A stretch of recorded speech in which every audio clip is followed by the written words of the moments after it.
It's not a photograph. I'm right here.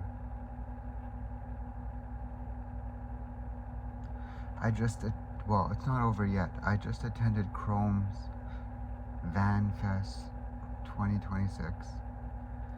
And I'm glad I did. It's not over yet. We still got to spend the night. And tomorrow will be Sunday when we leave. I don't know if I'm going to share this, but I just have to say it's a wonderful time. Thank you, Chrome, for putting on this event. I've dreamt about van life for a long time. Before that, it was school bus life, back when I had a partner in life, a wife. But we separated and then divorced. And once that moment came, it was like, I don't need a school bus. A van will be sufficient. But until then, I drove a Honda CRV. And then I discovered how perfect that was for road trips. The front seats laid flat with the back, and that would be a makeshift bed. There was a hidden table in the back, although once you put like your 12-volt fan in the back and duffel bags with gear, you didn't really want to pull out the table, because that was the support around this, like the space where you would normally expect to find a spare tire. But 2006 and going back, the spare tire was mounted outside. And that is special. Jeeps have it, but if you have a vehicle where the spare tire is full size and mounted on the back,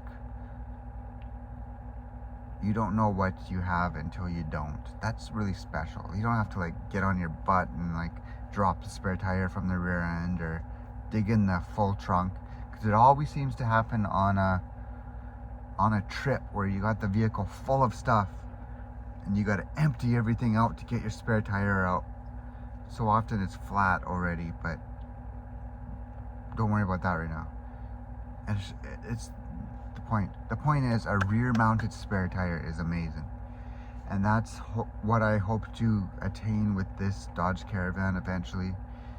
I have welding experience, and I want to design a hitch-mounted, swing-out rear spare tire holder eventually, because like companies make them, but I want to make one because it would be a lot cheaper, and I know how to weld, so I can make one.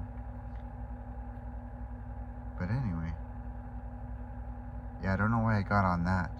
I guess basically my love of the road and road tripping started with a 2006 Honda CRV manual transmission. Yeah, I got a manual transmission CRV, and it was amazing. It was amazing for about 2 years, or 3, I think 2. And I paid like just over $2,000 for it. When I bought it, it was in my town. So never mind driving 30 minutes, 60 minutes to go for a test drive. I walked to this test drive and I got that CRV in my town and bought it outright, right then. So that worked out perfect. That was a good 2 years. But that opened my mind. You don't need a huge ass van. I did 90% of it with the CRV. Okay? I didn't cook inside the CRV, and I obviously didn't shower inside the CRV. And I still don't shower inside my vehicle. I have a Dodge Caravan now. But the CRV taught me you don't need all that much of a vehicle. You just need to go with the vehicle you have. If you're interested in this lifestyle, just go with the vehicle you have. There's one way or another you can make it work. The key is to try it, and you might fall in love with it, and then you don't care what vehicle you have. It's just different vehicles might make it more comfortable. But here I am in a Dodge Caravan. I designed a fold-out bed. It bolts down to where the seats were mounted, so it's secure. I don't gotta worry about it sliding forward if something happens when I'm driving. It bolts down to where the back seats were mounted. So I'm gonna unfold that now. I don't know if you can see this. turn this off. Maybe I'll turn it this way.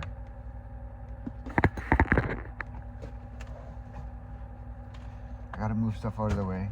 It's a tiny space, so it's all about moving stuff out of the way to do the next thing. But that's part of the commitment to making a Dodge Caravan work. So this folds up. I slide it open.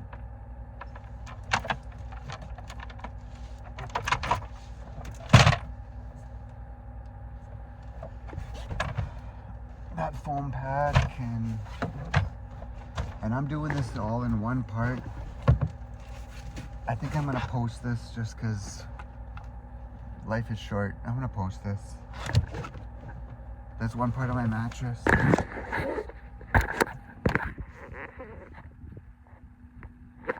There's my string light just going AWOL. But, yeah, here's part of my mattress.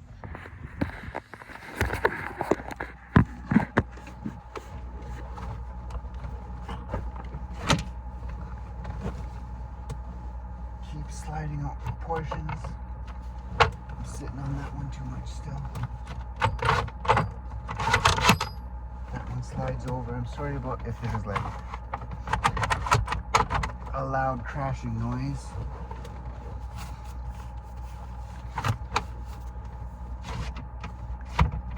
There. Okay.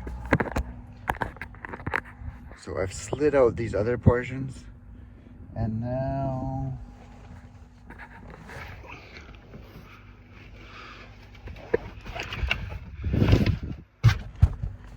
that one slides there. I'm back. I still can't figure out how to take a video from my phone and put it into Final Cut Pro.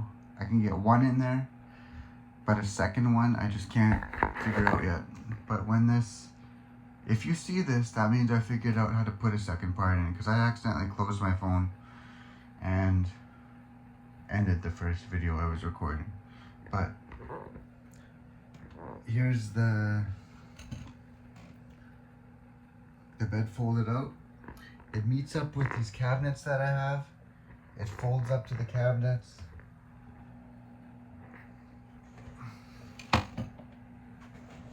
This is my blanket in a mesh stuff sack. I picked that up on this road trip at MEC in Kelowna. I drove out to the island for the first time in a long time, but instead of going through Kamloops and back down towards Vancouver, I went through Kelowna, and Kelowna has an MEC.